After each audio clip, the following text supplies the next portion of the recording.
నమస్తే, welcome to college TV. ప్రస్తుతం వెలుగోడు గ్రామంలో ఉన్నాం.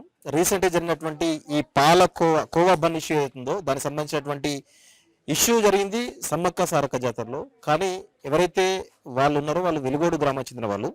అయితే ఇలా ప్రధానంగా చాలా రకాల కాంట్రవర్సీ జరుగుతున్న ఈ ఇష్యూలో అసలు కోవా పాలతోటి తయారు చేస్తారా, నిజంగా ఆ పాలు మంచియేనా, లేకపోతే ఇలా రకరకాల అభ్యంతరకరమైనటువంటి కథనాలు బయట జరుగుతూ ఉన్నాయి. సో దానికి సంబంధించి ఎవరైతే ఇక్కడ 25 కుటుంబాలు ఈ కోవా తయారు చేసి కోవా బన్ అమ్ముతారో ఆ కుటుంబాలకు పాల సరఫరా చేసేటువంటి పాల అబిద్, ఆయన పేరే పాల అబిద్. సో ఇక్కడ వెలుగోడు గ్రామంలో కంప్లీట్గా పాలను సేకరించి ఆ పాలను ఇక్కడ స్థానికంగా అందరికీ ఈ అమ్మిన తర్వాత మిగిలిన పాలను విజయవాడకి అమ్ముతారట. సో ఆయననే ఇక్కడ కంప్లీట్గా ఈ పాలను సరఫరా చేసే వ్యక్తి. సో ఆయన అడిగి తెలుసుకుందాం, నిజమైనటువంటి పాలనే పాలతో తయారిస్తున్నారా, లేకపోతే ఇంకేమైనా ఇంగ్రీడియంట్స్ కలుపుతున్నారా, లేకపోతే ఇంకేదో ఫుడ్ జిహాద్ అనుకుంటే రకరకాల కథనాలు చెప్తా ఉన్నారు. సో దాని గురించి మాట్లాడడం పాల అభిద్ గారు. చెప్పండి, అసలు వెలుగోడు గ్రామం అంటేనే కోవా బన్కి ఫేమస్, పాలకో ఫేమస్ అని అంటా ఉన్నారు కదా. కోవా అంటేనే ఇక పాలతో తయారిస్తారు. అసలు పాలు నిజమైనటువంటి పాల, ఏం పాలు మీరు సరఫరా చేస్తారు కదా, ఏం జరుగుతుంది అసలు చెప్పండి ఒకసారి. ఇప్పుడు పాలు నిజమైన పాలు మనం రైతుల నుంచి స్వచ్ఛమైన పాలు పిండుకొని మాకు తీసుకువచ్చి మా కేంద్రానికి పాలు పోస్తారు రైతులు. ఎన్ని గ్రామాలు చేస్తారు ఇట్లా? మనకు ఈ మొత్తం ఊర్లో మన జమ్మినగరు, ఆడ తెలుగుపేట, గొల్లపేట, రెడ్డీస్, చాలా కులాలు ఉండి, ముస్లింస్, ఆశ్రపేట, మదరకంపేట వీళ్ళంతా ఉన్నారు. అందరు పోస్తారు. ఏమి తర్వాత వాళ్ళ కాడ మేము టెస్టింగ్ చేసి తీసుకుంటాం పాలు. పర్సంటేజ్ ఎంత ఉంది, దాని విన్న ఎంత ఉంది. ఈరోజు లాక్టిమీటర్ కానీ మనకు ఇప్పుడు మిల్క్ టెస్ట్ అని వచ్చింది. మిల్క్ టెస్టర్లు కూడా మేము చెక్ చేస్తాం విన్న శాతం ఎంత ఉన్నది అనేది. ఏమి మినిమం అంటే మనం 60, 65, 70, 50 కూడా వస్తుంది మనకు. ఏమి అన్ని పాలు మిక్సింగ్ చేసేసి ఏమి మనం ఫిల్టర్ చేసే పాలు మళ్ళీ జల్లెలో ఫిల్టర్ చేసి, ఎందుకంటే దోమలు మన ఊర్లో ఎక్కువ. ఏమి ఆ దోమలు గాలి గీలికి పెట్టుకున్నప్పుడు ఆటోమేటిక్గా దోమలు పడుతుంటాయి పాలల్లో. అయినా కానీ మనం వాళ్ళు ఫిల్టర్ చేసినా కానీ మళ్ళీ మేము సపరేట్గా ఫిల్టర్ చేసి వీళ్ళకి పాలు కాట వేసి పంపిస్తాం. వీళ్ళకి దినామంటే మేము 150 లీటర్ 200 లీటర్ పాలు దగ్గర సేకరించేది. మేము మన దగ్గర 350, 400 వరకు వస్తాయి. వీళ్ళకి కనీసం అంటే మేము 150, 200 లీటర్లు దగ్గర రోజు పోతాయి. ఒకసారి ప్రతి మన సమ్మక్క సారక్క పోయినారు, ఇంకా వారం వరకు ఎవరు రారు, ఎందుకంటే ఉన్నగాడి స్టాక్ చేసుకుని వెళ్ళిపోయినారు వాళ్ళు. అందులో ఇంకా మిగతా పని లోకల్కి ఏమైనా ఉంటే అమ్ముకుంటాము, కానీ విజయవాడకి పంపిస్తాం. కానీ మనం కూడా పాలకోవా ఎన్ని రోజులు ఉంటుంది నిల్వ? అంటే సార్ ఒక వారం పెట్టుకోవచ్చు సార్, వారం పెట్టుకోవచ్చు. ఎందుకంటే అది డ్రై అయిపోయాం, నీళ్ళ శాతం ఎప్పుడు ఉండదు. డ్రై అయిన తర్వాత మీరు ఏదైనా చూసుకోండి, స్వీట్ ఏదైనా చూసుకోండి, పాలకోవానే కాదు, మీరు ఏ వస్తువు అయినా కానీ పెట్టుకోండి, మీరు 1 వీక్ గ్యారంటీ నిలబడుతుంది. ఎందుకంటే దాని ఉండే నీళ్ళ శాతం మొత్తం ఆవిరి అయిపోతుంది, ఏముండదు దాన్ని, ఏముండదు. నీళ్ళ శాతం ఉండదు కాబట్టి పాలు తర్వాత దాంట్లో ఏమైనా మిక్సింగ్ కలిపినా కానీ ఎంబడి బూజ్ అనేది స్మెల్ అనేది ఆటోమేటిక్ వచ్చేస్తుంది. అట్లా ఏముండదు సార్. నేను కూడా వీళ్ళ కాడే తయారు చేసుకొని డబ్బాలు వేసి నా కేంద్రంలో కూడా నేను 300 కిలోల లెక్క అమ్ముతున్నాను.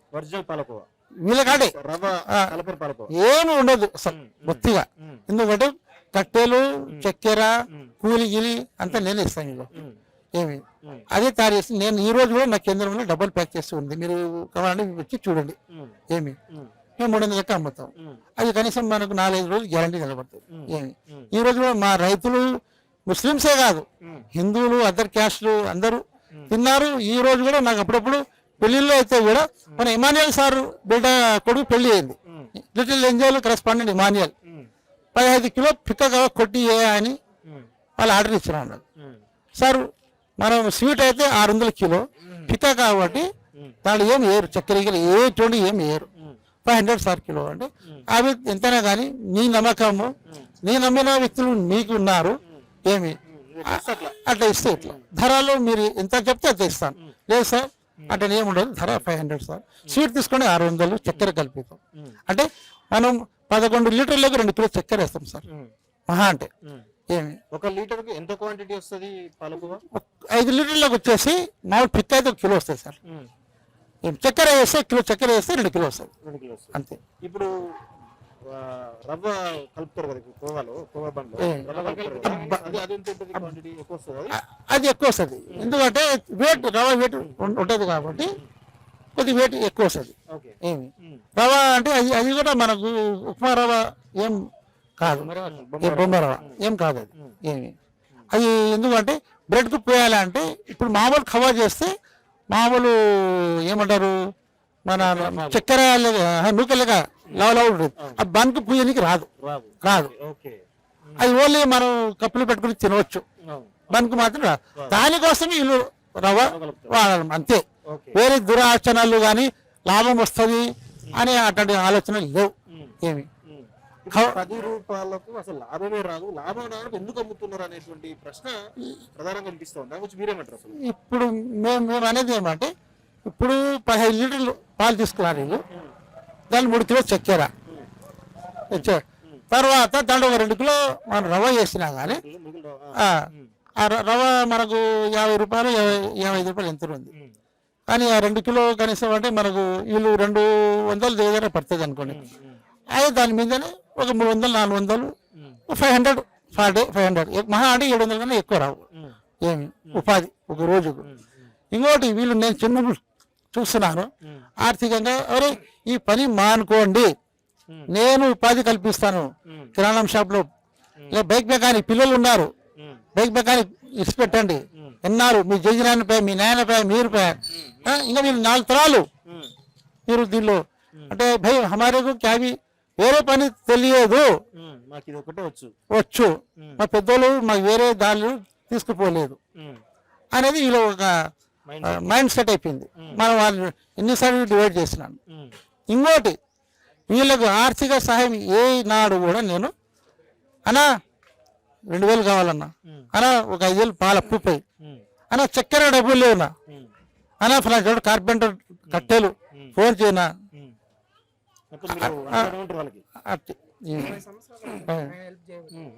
అటా నేను కూడా వాళ్ళు అరే మన మనిషి మనం ఇవ్వండి, నేను ఉన్నాను మీకు అని ఏనాడు కూడా వీళ్ళకు ఆర్థిక సహాయం ఏనాడు కూడా వెనక్కిపోలేదు. ఎందుకంటే వీళ్ళు మేము చిన్నప్పటి చూస్తున్నాము, వీళ్ళు కూడా కొద్దిగా ఆర్థికంగా బాగుండాలా. ఏమి ఆడపిల్లలు ఉన్నారు నా ఆధారంలో కనీసం అంటే ఒక 11 మంది దగ్గర పిల్లలు అయినాయి. వాళ్ళు కూడా ఆ పిల్లలప్పుడు నేను ఒక 20 లీటర్ 30 లీటర్ పాలు ఫ్రీ ఇస్తాను, వద్దు సద్దులు పెట్టేదానిలా వేస్ట్ పాలు. ఏమి ఏదైనా సంఘటన అంతా జరిగింది మేడారం జాతరలో సంఘటన జరిగింది, దుష్కర్మ జరుగుతుంది. పాపం వాళ్ళి జావేద్ అయితే చాలా ఇబ్బందికరమైనటువంటి ప్రశ్నలు వేసి వాళ్ళను చాలా రకాలుగా ఏడిపించే ప్రయత్నం చేశారు కదా. సో 2 తెలుగు రాష్ట్రాల ప్రజలు కూడా పాపం కూడా బాధపడుతున్నారు. దీని గురించి ఈ పరిణామాల గురించి మీరేం అంటారు అసలు? ఏమని లేదు సార్, ఆ మీడియా తెచ్చేసి మీడియా మీరు ప్రూఫ్ మొత్తం తీసుకొని దాని మీద యాక్షన్ తీసుకుంటుంటే చాలా బాగుంటుంది. వాళ్ళు అనవసరంగా వాళ్ళ మీద దుష్టాచారం చేసి ఏమి వాళ్ళకు జీవితోపాధి లేకుండా చేసినారు. కానీ మళ్ళా అదే మీడియా మళ్ళా ప్రచారానికి బంద్ చేసి మేము మళ్ళా దీని మీడియా మనమే తప్పు అయింది, దీనికి మళ్ళీ మేము అన్నీ కనుక్కొని ఏమి తొందరపాటులో ఏదో జరిగింది, తొందరపాటు అనేది జరుగుతుంది ఒకసారి యాక్షన్ తీసుకోవాలని. కానీ లేదండి, ఇది వీళ్ళు బతికి మళ్ళా ఉపాధి కల్పించండి. జనంలో మీరు ఇంతకుముందు ఎలా ఉన్నారు వీళ్ళు సహకారము, ఈ రోజు కూడా అదే సహకారము వీళ్ళతో పాటు ఉండండి అని ఆ మీడియా వచ్చి మళ్ళా చెప్తే వీళ్ళు ఉపాధిలు మళ్ళా కోల్పోతారు, బాగుపడతారు. ఏమి ఆర్థికంగా ఒకసారి వీళ్ళకు రోగాలు వస్తే కూడా డబ్బులు ఉండవు సార్. ఏమి ఆ టైంలో కూడా డాక్టర్లకు ఫోన్ చేసి లాంటి వాళ్ళకు ఇప్పుడంటే ఫోన్పే ఉంది కాబట్టి మనకి ఇబ్బంది లేదు. ఆ రోజు మళ్ళీ మన మనుషులకు పంపించి మన చోట ఉన్నారు పోయి ఇచ్చిరాపు అనేది కూడా మేము ఆదుకున్నాము. ఎందుకంటే నేను విదేశాల్లో కూడా 10 years ఉండి వచ్చినాను, సౌదీ అరబ్లో. ఆడ నన్ను కూడా చాలా మంది ఆదుకున్నారు.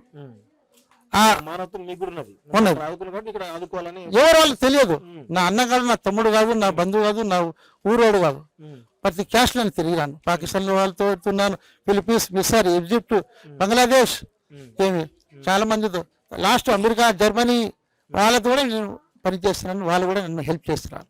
కానీ ఆ హెల్పింగ్ అనేది ఏం మానవతుడు ఏం తీసుకోడు. ఉన్నన్నాళ్ళు హెల్పింగ్ చేయాలా అని నాకు కూడా మైండ్లో ఫిక్స్ అయిపోయింది. ఈరోజు కూడా నేను వీళ్ళ కోసం కనీసం అంటే 20 లక్షల వరకు నేను నష్టపోయినాను. ఈ రోజు కూడా వాళ్ళు వస్తే అప్పు చేయని సిద్ధంగా ఉన్నాను. బాగుపడతారేమో, ట్రై అగైన్ అని నేను ఇప్పుడు వీళ్ళకు చాలా హెల్ప్ చేస్తున్నాను. ఇంకా ముందర కూడా చేసే ఉద్దేశం ఉంది నాకు. ఎప్పుడు కూడా వీళ్ళ కోసం వెళ్ళిపోయే ఆలోచనలు లేవు నాకు. ఏమి ఇంకోటి వీళ్ళకి ఒకటే చెప్పినాను, అన్న ప్రతి రంజాన్కు 5,000 ప్యాకేజ్ నేను ఇస్తాను, ఫ్రీ, డబ్బులు ఇయ్యాను. ఏమి వస్తువులు, బట్టలు, ఏమి ఎందుకంటే మీరు రెండు పని చేయాల్సింది. మీ ఉపాధి బాగా చేసుకోండి, టైం దొరికినప్పుడు కుటుంబము, తర్వాత నమాజ్ పోవాలా, వేరే ఆలోచనలు వద్దు. తర్వాత ఈ మందు, వీళ్ళ కొద్దిగా మందు అలవాటు ఉంది, అవి మానుకోండి. ఎందుకంటే కుటుంబాలు బాగుపడవు. దాని నుంచి మీరు ఆరోగ్యంగా మళ్ళీ రేపు ఏమైనా అయిపోతే నీ వెనక మీ ఎవరు ఇబ్బంది కలుగుతుంది. ఆ ఆలోచన కూడా నేను 5,000 ప్యాకేజ్ కూడా ఇచ్చిన, కలిసి 5 years నుంచి వీళ్ళకు నేను అలౌన్స్ చేస్తూనే ఉన్నాను. కానీ ఆ 5,000 వీళ్ళు స్వీకరించి రావడం లేదు. వాళ్ళ కోరికలు సర్దుకొని బాగుండాలని ఇంతవరకు కూడా ఈ రోజు రంజాన్ కూడా నేను ఇవన్నీ సిద్ధం ఉన్నాను. 5,000 వస్తువులు, కిరాణం వస్తువులు కానీ, బట్టలు కానీ, ఇలాంటి పాలు పోస్తాను చెప్పాను. 5,000కి ఎన్ని పాలు వస్తావో పాలు పోసుకొని బిజినెస్ చేసుకోండి అని. ఏమో నమాజ్ చదవాలా, ఏమి ప్రతి కులంతో ప్రతి మతంలో కలిసిమెలిసి ఉండాలి. అందరూ మనం ఐక్యత ఉంటేనే మనం బాగుపడేది. ఎప్పుడు ఐక్యత ఈడిపోయినాం అనుకోండి, ఎప్పుడు బాగుపడే ఆలోచనలు. ఇలాంటి పరిస్థితి ఏర్పడ్డా, హిందూ ముస్లిం డివైడ్ అనేటువంటి పరిస్థితి ఏర్పడ్డా కనీసం ఒక 30 years బిఫోర్ ఆ సర్పంచ్ ఎలక్షన్ అప్పుడు ఏర్పడి, కానీ ఒక 5-6 years జరిగింది వాళ్ళకు. కానీ అది జరిగినా కానీ మనం చాలా వరకు రైతులు కానీ, మనం చాలా వరకు రైతుల దగ్గర మన ముస్లిమ్స్ ఎక్కువ పనిపోతారు. కాపోల దగ్గర, కోంటల దగ్గర, మన షాపులు, కిరాణా షాపులో కూడా చాలా కోంటల దగ్గర సాయిబులు పిల్లలు ఉన్నారు. కిరాణా షాపులు, కూరగాయలు అట్లాంటి ఏం సరే, అది ఏదో వాళ్ళు రాజకీయంగా వాళ్ళ పలుబడి కోసం ఏదో మనకు బలి చేస్తున్నారు. వద్దు, ఆ కేసులే. గవర్నమెంట్ ఏ రోజు వాళ్ళకి డిక్లేర్ అవుతుందో కానీ మనం మన వ్యాపారాలు, మన పొలాలు, మన కూరగాయలు ఏదైనా కానీ మనం ఉందాము. అది ఏదో బై మిస్టేక్ వాళ్ళు రాజకీయంగా పరంగా మనకు ఏదో జరిగింది కానీ అట్లాంటి ఈరోజు అందరూ మర్చిపోయినారు. మళ్ళీ ఈరోజు కూడా అందరూ బాగున్నారు. ఏమి